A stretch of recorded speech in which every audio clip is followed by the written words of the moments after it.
विदर्भामध्ये सूर्य सध्या आग ओकतोय। बहुतांश जिल्ह्यातील तापमान 45 अंश पेक्षा जास्त आहे। आज अकोला, अमरावती आणि वर्ध्याला उष्णतेचा रेड अलर्ट देण्यात आलाय, तर नागपूर, चंद्रपूर, यवतमाळसाठी ऑरेंज अलर्ट जारी करण्यात आलाय। तर वर्ध्यानं काल 47 अंश टप्पा ओलांडलाय। अकोला आणि वर्धा जिल्ह्यातील तापमान 47 अंशांपार जाणार का हे पाहावं लागेल। या भयंकर उष्णतेचा जनजीवनावर परिणाम होतोय। प्रचंड उकाड्यानं विदर्भातील नागरिक त्रस्त झालेले आहेत।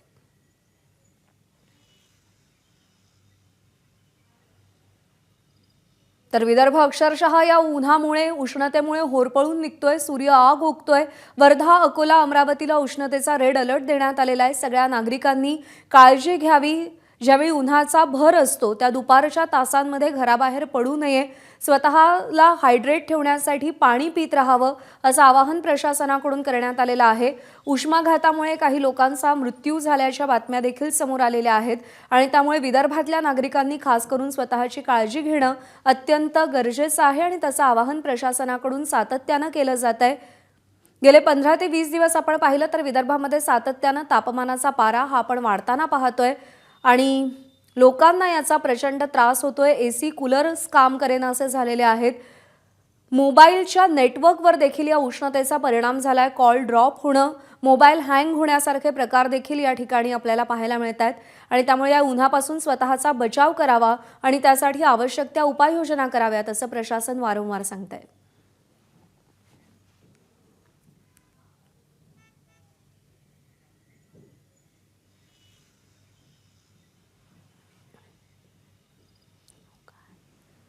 तर आपले 3 प्रतिनिधी अमरावती, अकोला आणि वर्ध्यामधून सध्या आपल्या सोबत आहेत। अमरावतीमध्ये आपण सुरुवातीला जाऊयात। प्रणय निर्बाण आपले प्रतिनिधी आपल्या सोबत आहेत। प्रणय, आपण पाहतोय की प्रचंड उकाड्यानं नागरिक त्रस्त झालेले आहेत। प्रशासनाकडून विविध प्रयत्न केले जातात पण तरी सुद्धा ते पुरे पडत नाहीयेत। काय आवाहन केलंय प्रशासनानं आणि काय परिस्थिती आहे अमरावतीमधल्या उष्णतेची, तापमानाची?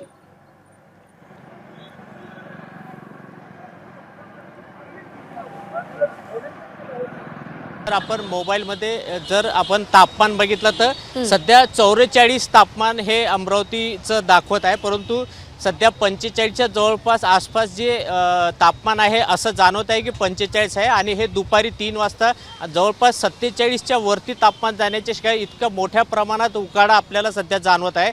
आणि आज अमरावतीला उष्णतेचा रेड अलर्ट जाहीर केलेला आहे हवामान खात्याने। त्यामुळे गरज असेल तरच 12च्या नंतर घराच्या बाहेर पडा, अन्यथा पडू नका असं आवाहन केलेलं आहे। आणि मी आहे सध्या जिल्हाधिकारी कार्यालयाच्या परिसरामध्ये। आपण जर बघितलं तर जे शीतपेयाचे दुकानं आहे या ठिकाणी ताक मिळते, ते ताक पिण्यासाठी जे नागरिकांची मोठ्या प्रमाणात गर्दी आहे। आपल्यासोबत काही नागरिक आहे, काय सांगाल, आज उष्णतेचा रेड अलर्ट जाहीर केलेला आहे? प्रशासनाने आज रेड अलर्ट जाहीर केलेला आहे आणि उष्णतामान खूप जास्त आहे। त्याच्यामुळं आम्ही सर्व नागरिक इथे ताक, निंबू पाणी आणि पाण्याचा सहारा घेत आहे। नागरिकांना एकच आव्हान आहे की जरूरत असेल तरच घराच्या बाहेर पडा, अन्यथा घराच्या बाहेर पडू नका।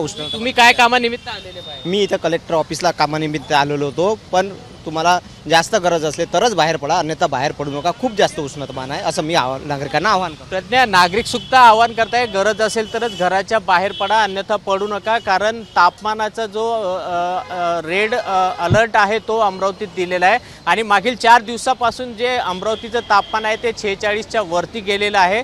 त्यामुळे एबीपी माझ्याकडून मी सुद्धा आवाहन करतो की गरज असेल तरच घराच्या बाहेर पडा। निश्चित प्रणय, विनंती आहे सोबत राहा। यानंतर आपण जाऊयात उमेश अलोणे, अकोल्यातून सध्या आपल्या सोबत आहेत। उमेश, आपण जर पाहिलं तर विदर्भाची अक्षरशः भट्टी झाली असं म्हटलं तरी सुद्धा ते कमी पडेल इतकं तापमान सध्या तिकडे पाहायला मिळतंय। काय म्हणणं आहे तिथल्या नागरिकांचं? प्रशासन काय काळजी घेत आहे आणि काय परिस्थिती आहे तापमानाची? प्रज्ञा, तू म्हणते तसं निश्चित तशीच परिस्थिती आहे विदर्भाची आणि अकोल्याची अक्षरशः भट्टी झाली की काय असा प्रश्न पडावा। असं ऊन जे आहे ते गेल्या काही दिवसांमध्ये तापतंय आणि सध्या जर आपण या मोबाईलमध्ये जर पाहिलं तर सध्याचं तापमान जे आहे ते 41 दाखवत आहे आणि हे तापमान जरी 41 इथे दाखवत असलं तरी यापेक्षा 2 अंश जे तापमान जे आहे ते सध्या अकोल्याचं जास्त असावं, म्हणजे 43 पर्यंत दुपारी 12 वाजता तापमान आहे प्रज्ञा। आणि गेल्या अनेक दिवसांपासून अकोल्यानं नवनवीन विक्रम जे आहे ते जगाच्या पातळीवर जे आहेत तापमानाच्या बाबतीतले जे आहे ते मोडलेले आहेत आणि जगातलं सर्वात उष्ण निश्चित त्यामुळे काळजी घेण्याचं आवाहन केलं जात आहे। प्रणय आणि उमेश दोघांचेही आभार आणि या एबीपी माझा, उघडा डोळे बघा नीट.